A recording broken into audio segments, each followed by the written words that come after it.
आइए next question करते हैं, क्वेश्चन नंबर 10। यहाँ हमको एक फंक्शन दिया हुआ है एफ और हमें इस फंक्शन के लिए सभी डिसकंटिन्यूटी के पॉइंट फाइंड आउट करने हैं। तो देखिए फंक्शन है क्या, ये x ग्रेटर देन और इक्वल टू 1 के लिए तो फंक्शन x प्लस 1 है, और when x is less than 1 है तो ये फंक्शन x स्क्वायर प्लस 1 है। देखिए इसको नंबर लाइन पर भी एक बार देख लेते हैं। एट x इजकल टू 1 पर, यानी जब x इजकल टू 1 है तो फंक्शन x प्लस 1 है, लेकिन जब ये x लेस देन 1 है यानी x लेस देन 1 यहाँ पर आएगा तो ये फंक्शन है x square plus 1। When x is greater than 1 यानी 1 के राइट हैंड साइड में ये फंक्शन है x plus 1।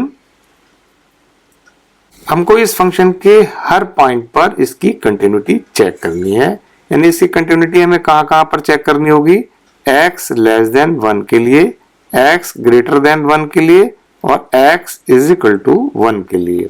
x less than 1 के लिए ये फंक्शन x स्क्वायर प्लस 1 है और x ग्रेटर देन 1 के लिए ये फंक्शन x प्लस 1 है। दोनों ही फंक्शन पॉलिनोमियल फंक्शन है और हमको मालूम है कि जो पॉलिनोमियल फंक्शन होते हैं वो कंटिन्यूअस फंक्शन होते हैं, लेकिन हमको यहाँ पर ये शो करके दिखाना है, ये चेक करनी होगी इसकी कंटिन्यूटी।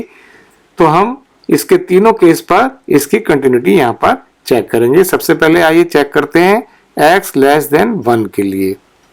तो केस 1 ले लेते हैं। केस 1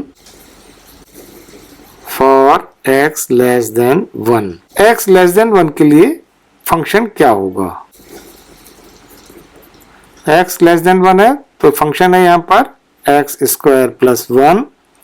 अब इसकी कंटिन्यूटी चेक करने के लिए यहाँ पर कोई हमें पर्टिकुलर पॉइंट तो दिया नहीं है, तो हम क्या करेंगे, C पॉइंट ले लेते हैं, यानी at x is equal to C पर इसकी कंटिन्यूटी चेक करेंगे, जहां पर कि जो C है वो कोई भी एक रियल नंबर है और C लेस देन 1 है। x लेस देन 1 है तो C भी यहाँ पर लेस देन 1 होगा। सबसे पहले हम फंक्शन की वैल्यू निकाल लेते हैं। At x is equal to C पर यहाँ x की वैल्यू C पुट करेंगे तो ये आ जाएगा C स्क्वायर प्लस 1। अब लिमिट निकालेंगे, limit x approaches C f(x) is equal to limit x approaches C। जो फंक्शन f(x) है वो है यहाँ पर x स्क्वायर प्लस 1। अब लिमिट निकालेंगे, x की वैल्यू यहाँ C पुट करेंगे तो लिमिट आ जाएगी इसकी C स्क्वायर प्लस 1।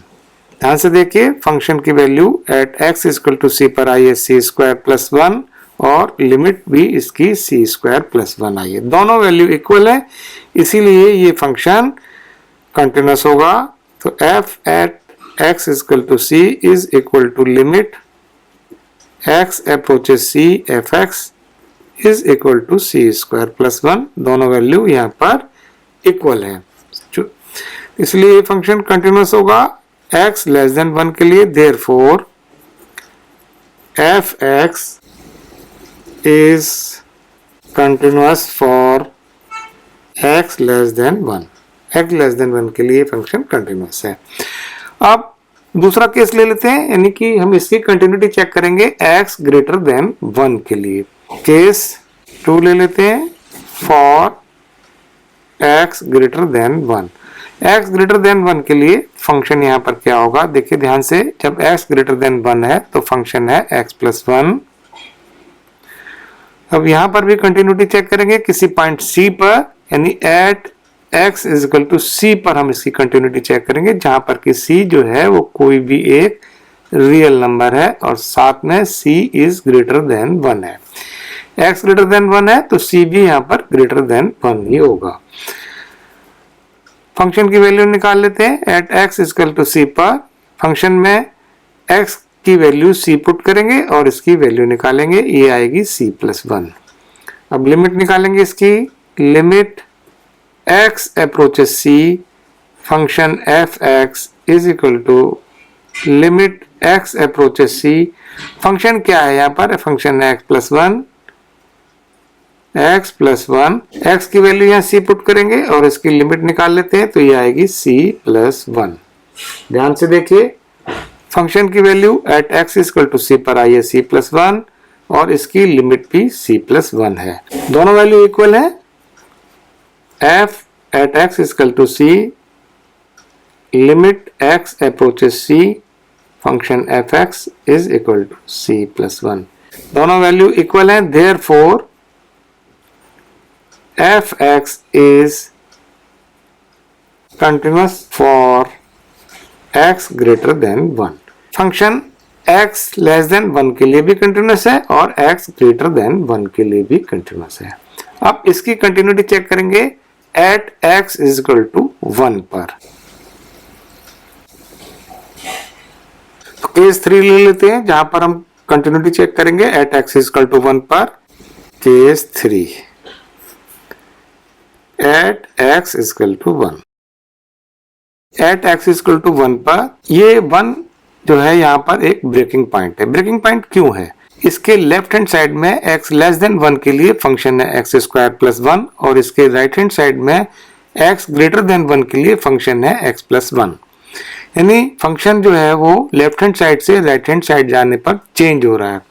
तो इसीलिए जो ये 1 है ये एक ब्रेकिंग पॉइंट है. ऐसे केस में हम कंटिन्यूटी चेक करने के लिए लेफ्ट हैंड लिमिट और राइट हैंड लिमिट दोनों निकालते हैं और जब left hand limit right hand limit और फंक्शन की value at x is equal to 1 पर तीनों ही वैल्यू इक्वल आएंगी तभी ये function at x is equal to 1 पर कंटिन्यूस होगा. तो देखिए अब यहां पर देखिए ध्यान से, जो function at x is equal to 1 function क्या होगा जब x 1 के इक्वल है. तो फंक्शन है यहाँ पर x प्लस 1. तो यहां ले लेते हैं x प्लस 1. फंक्शन की वैल्यू निकाल लेते हैं at x is equal to 1. x की वैल्यू यहाँ 1 पुट करेंगे तो ये आएगी 1 प्लस 1 यानी 2. अब इसकी लेफ्ट हैंड लिमिट निकालेंगे.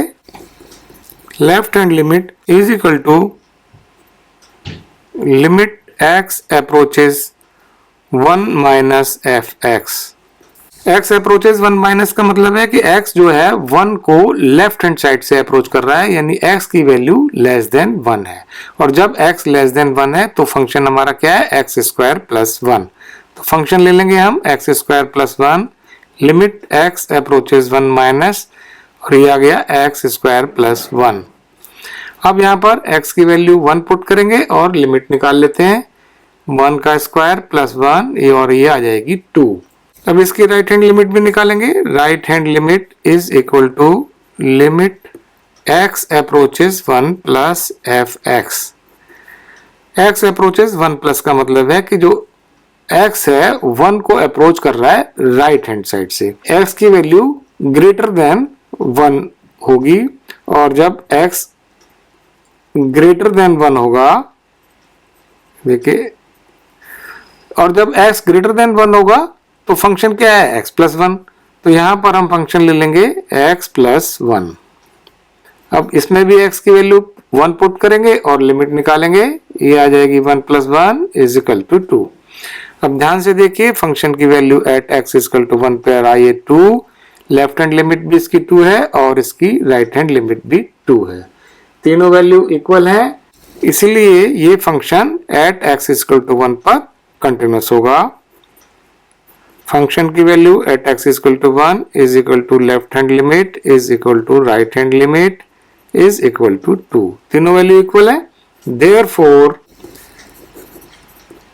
fx is continuous at x is equal to 1. अब ये फंक्शन x लेस देन 1 पर भी कंटिन्यूस है, x ग्रेटर देन 1 के लिए भी कंटिन्यूस है और at x is equal to 1 पर भी कंटिन्यूस है. यानी पूरा फंक्शन हर पॉइंट पर कंटिन्यूस है. इसीलिए यहाँ पर कोई भी डिसकंटिन्यूटी का पॉइंट नहीं है. Therefore there is no point of discontinuity